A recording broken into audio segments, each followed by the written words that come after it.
Viewers, मैं advocate Javed Ahmad आप लोगों का स्वागत करता हूं अपने यूट्यूब चैनल पे। आज की मेरी इस वीडियो का कॉन्सेप्ट है कोर्ट मैरिज करने से पहले किन किन बातों का ख्याल करना चाहिए, किन किन बातों का ख्याल नहीं करना चाहिए। सबसे पहली बात तो ये है कि आपको उन बातों का ख्याल नहीं करना चाहिए जो बातें आपको बहकाने के लिए कही गई हैं। जैसे कि मान लीजिए अगर आपसे कोई कहे कि भी लड़का और लड़की की उम्र 25 साल होनी चाहिए, ये होना चाहिए, वो होना चाहिए, तो इन बातों को ख्याल करने की ज़रूरत नहीं है आपको। आज के टाइम पर जो कोर्ट मैरिज के लिए एज है वो 18 साल लड़की की उम्र है, लड़के की उम्र 21 साल है। अगर भविष्य में कोई बदलाव होता है तो शायद आपके कानों तक पहुँच ही जाएगा और आप जान जाएंगे। लेकिन फिलहाल में जो एज है वो लड़की की 18 साल और लड़के की 21 साल है। अगर आपकी एज कंप्लीट है, आप कोर्ट मैरिज करना चाहते हैं, आपने अपना पूरा डिसीजन ले लिया है, तो मैं आपसे आग्रह करूँगा फिर से एक बार सोच लें, क्योंकि अगर आप अपने माता-पिता के खिलाफ जाकर कोर्ट मैरिज कर रहे हैं, तो उस चीज़ का एक कम से कम एक ये तो नुकसान आपको होने ही वाला है कि आप अपने माता-पिता से कभी भी वो प्रेम, वो स्नेह हासिल नहीं कर पाएँगे, जो आपको वो प्रेम और स्नेह करते आए हैं। हालाँकि उन्होंने बचपन से लेकर आज तक आपकी तरबियत पर आपकी पूरी तवज्जो की है, आपका पूरा ख़्याल किया है, लेकिन अब जब आप ऐसा डिसीज़न लेने वाले हैं जिससे आपके माँ-बाप का दिल दुखने वाला है, तो कम से कम एक बार ज़रूर सोच लीजिए और अपनी तरफ से एक बार कोशिश कर लीजिए कि आपके माँ-बाप आपकी होने वाली शादी से राज़ी हो जाएँ। लेकिन अगर राज़ी नहीं हो पा रहे हैं और आपकी मजबूरी है कि आपको कोर्ट मैरिज करनी ही पड़ेगी, तब आप कोर्ट मैरिज कर सकते हैं। चलिए बताते हैं कि कोर्ट मैरिज करने के लिए आपको कौन-कौन से दस्तावेज़ों की ज़रूरत पड़ती है। सबसे पहली बात ये है, जब भी आप कोर्ट मैरिज करना चाहेंगे तो आपको उम्र का दस्तावेज़ ज़रूर चाहिए। लड़की की उम्र जिसमें 18 साल कंप्लीट हो चुकी हो, लड़के की उम्र जिसमें 21 साल कंप्लीट हो चुकी हो। अगर ऐसा कोई दस्तावेज़ आपके पास में नहीं है, जिसमें आपकी उम्र पूरी दिखती हो, तो आपको चाहिए कि आप ऐसा दस्तावेज़ बनवा लें या अप्लाई कर दें, जिससे आपकी एक प्रॉपर इन्वेस्टिगेशन के बाद में एज को वेरीफ़ाई करके एक सर्टिफ़िकेट, आपको गवर्नमेंट सर्टिफ़िकेट मिल जाए, जिसमें इस बात को शो कर सके कि हाँ भी आपकी एज जो है वो कंप्लीट है। हालाँकि आजकल सभी लोग पढ़े लिखे हैं और मोस्टली पढ़े लिखे लोग ही कोर्ट मैरिज करते हैं, तो 10th तो पास एट लीस्ट होते ही होते हैं और 10th के सर्टिफ़िकेट में जो एज लिखी हुई है, वो एज आपकी वेरीफ़ाइड और ठीक एज मानी जाती है। बहरहाल इस बात पे ज़्यादा नहीं बोलेंगे। अगर आपको कोई जानकारी लेनी है एज के बारे में, तो आप कमेंट बॉक्स में डालिएगा, मैं उस पर एक नई वीडियो अलग से बना दूँगा।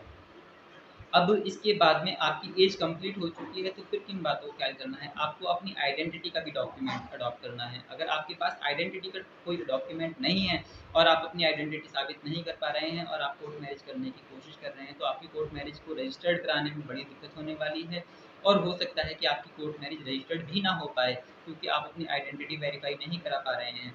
तो आपको कम से कम 2 दस्तावेज़ तो चाहिए ही चाहिए, एक आपका उम्र का दस्तावेज़ और एक आपका आधार कार्ड, जो आपकी आइडेंटिटी को दर्शाए। बेहतर होगा आप एक एडिशनल डॉक्यूमेंट और ले लें, जैसे कि bank passbook, PAN card, driving licence, passport, जो भी आपके पास हो एक एडिशनल डॉक्यूमेंट ले सकते हैं। तो अगर आपके पास 3 डॉक्यूमेंट होंगे तो ज़्यादा बेहतर रहेगा। इसके अलावा अब आपको विटनेसेस की ज़रूरत पड़ेगी। अगर आपकी मैरिज सिंपल मैरिज है तो आपको 2 विटनेस की रिक्वायरमेंट है। दोनों विटनेस के पास आधार कार्ड, पैन कार्ड हो तो बेटर है।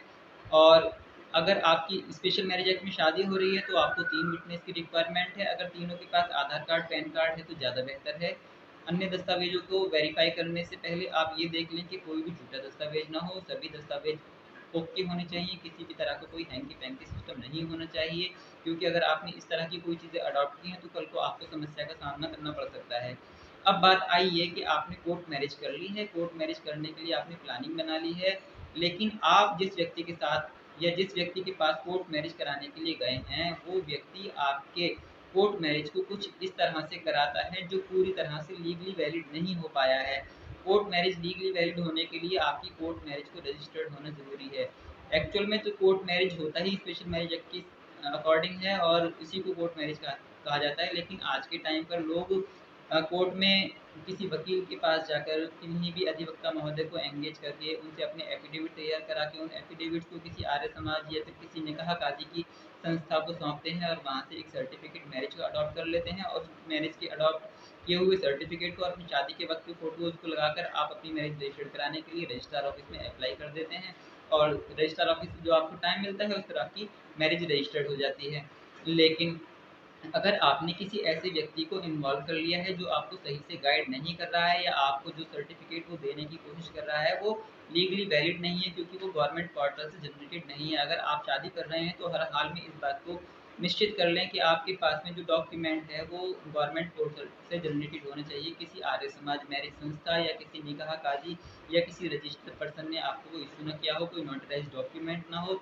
वो एक गवर्नमेंट जनरेटेड डॉक्यूमेंट होना चाहिए जिसपे एक ओरिजिनल सीरियल नंबर होना चाहिए, जिस सीरियल नंबर को डालकर आप कहीं से भी पूरी विश्व में पोर्टल पर जाकर उस डॉक्यूमेंट को डाउनलोड कर सकें। और डाउनलोड करने के बाद में उस डॉक्यूमेंट की वेरिफिकेशन की अगर बात करी जाए तो वो गवर्नमेंट महकमे से वेरीफाई हो सके। अगर आपकी मैरिज इस तरह की आप कर रहे हैं तो आपको कोई समस्या नहीं है, कोई परेशानी नहीं है। लेकिन अगर आपने किसी ऐसे व्यक्ति से शादी करा ली है जो इस तरह का आपको डॉक्यूमेंट नहीं दे रहा है, तो सावधान हो जाएं और अपने डॉक्यूमेंट को ठीक से बनवाएं। क्योंकि आपकी शादी कितने दिन सर्वाइव कर पाएगी या आप किस तरह से अपनी शादी को प्रूव कर पाएंगे, उसके लिए आपका डॉक्यूमेंट जो है वो एक बहुत ज़्यादा महत्वपूर्ण चीज़ है। हालांकि मैंने देखा है जिला अदालतों में बहुत बार ऐसा होता है कि लड़का लड़की को कोर्ट मैरिज करनी होती है, इसमें सिर्फ आर्य समाज मैरिज या फिर निकाह काजी का सर्टिफिकेट अडॉप्ट करना होता है। वो अभी अपनी मैरिज को रजिस्टर्ड नहीं कराना चाहते हैं, उनकी जो भी इशूज़ रहे हों। लेकिन मैं यहाँ पर ये बिल्कुल नहीं कहूँगा कि उनकी मैरिज वो वैलिड नहीं है, वो मैरिज भी वैलिड है, लेकिन उनके पास कोई भी सरकारी दस्तावेज नहीं है। अगर आपकी मैरिज वेरीफाई करने की बात आई तो फिर आपकी मैरिज जिस संस्था से वेरीफाई की जाएगी उस संस्था को भी ये देखा जाएगा कि गवर्नमेंट के किस पोर्टल से किस तरह से ये वैलिड है। उन चीज़ों में आपका वक्त ज़ाया होगा और आपको परेशानियों का सामना करना पड़ेगा। इसलिए ये सलाह है कि अगर आप मैरिज कराएं तो मैरिज को रजिस्टर्ड ज़रूर कराएं।